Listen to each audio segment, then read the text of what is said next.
Assalamualaikum warahmatullahi wabarakatuh. Perkenalkan, saya Syiha Mardana, NIM 190111110081. Ini saya akan menjelaskan pertanyaan-pertanyaan final test dari mata kuliah embriologi yang diampu oleh Ibu Sari Indriani. Soal nomor 1, jelaskan salah satu contoh cara reproduksi pada Avertebrata.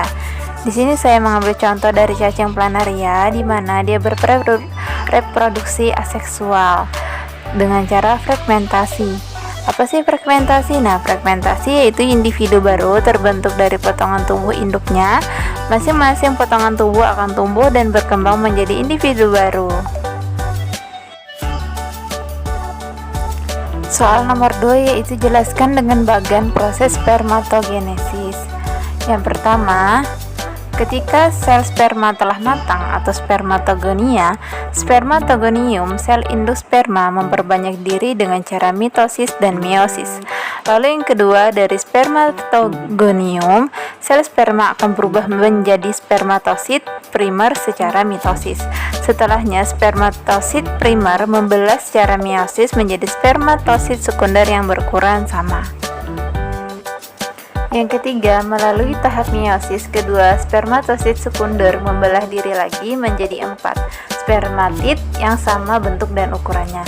Lalu yang terakhir, spermatid merupakan tahap akhir sebelum akhirnya berubah menjadi sel sperma yang matang atau spermatozoa dan siap dikeluarkan bersama dengan air mani ketika seorang pria mengalami ejakulasi. Soal yang ketiga yaitu jelaskan salah satu proses fertilisasi pada Vertebrata. Ulun di sini mengambil pada katak di mana saat akan melakukan fertilisasi, katak jantan akan menempel pada punggung betina sambil menekan perut betina dengan menggunakan kaki bagian depan dan merangsang mengeluarkan telur ke dalam air. Setiap telur yang dikeluarkan diseliputi oleh selaput telur atau membran vitalin. Hal tersebut dikenal dengan amplesus. Bersamaan dengan itu, katak jantan akan mengeluarkan sperma untuk membuahi sel telur tersebut sehingga terjadilah fertilisasi. Pada saat berproduksi, katak dewasa akan mencari lingkungan yang berair. Di sana mereka meletakkan telurnya untuk dibuahi secara eksternal. Telur tersebut berkembang menjadi larva dan mencari nutri yang dibutuhkan dari lingkungannya. Kemudian berkembang menjadi dewasa dengan bentuk tubuh yang memungkinkannya hidup di darat, sebuah proses yang dikenal dengan metamorfosis. Lanjut soal yang keempat yaitu jelaskan proses organogenesis. Di sini, tahap organogenesis merupakan proses pembentukan berbagai organ tubuh yang berkembang dari 3 lapisan gastrula. Yang pertama adalah lapisan ektoderm, di mana lapisan ini berkembang posisinya lapisan terluar, dan lapisan ini berkembang menjadi rambut, kulit, sistem saraf, dan indera. Lalu yang kedua adalah lapisan mesoderm, di mana berada pada lapisan tengah yang berkembang menjadi otot, rangka, alat reproduksi, alat berdarah, dan alat ekskresi.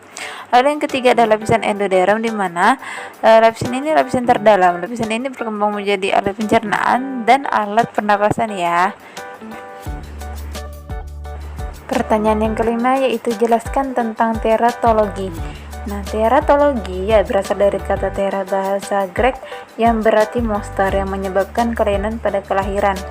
Teratologi adalah suatu bidang yang mempelajari atau meneliti sebab-sebab dari kelainan-kelainan kelahiran.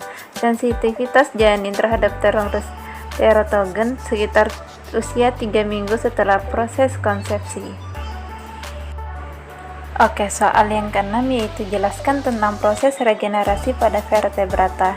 Nah, di sini saya mengambil hewan dari cicak, di mana cicak jika akan dimangsa oleh predatornya maka akan segera memutuskan ekornya untuk menyelamatkan diri.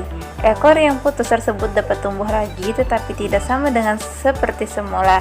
Ekor cicak yang dipotong, sel epidermisnya melebar menutupi permukaan luka dan membentuk tudung epidermis apikal. Oke, kita yang terakhir yaitu jelaskan salah satu contoh metamorfosis pada Vertebrata. Di sini saya mengambil katak di mana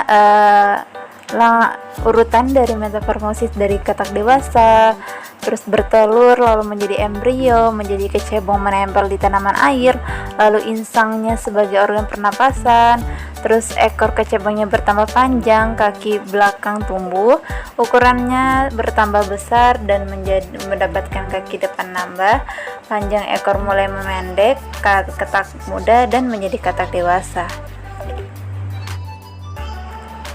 Metamorfosis pada katak merupakan metamorfosis sempurna, artinya ia melalui 4 fase, tapi sebenarnya katak melalui 5 tahap fase, yakni dari telur menjadi berudu, berudu berkaki 2, berudu berkaki 4, sampai katak muda dan katak dewasa.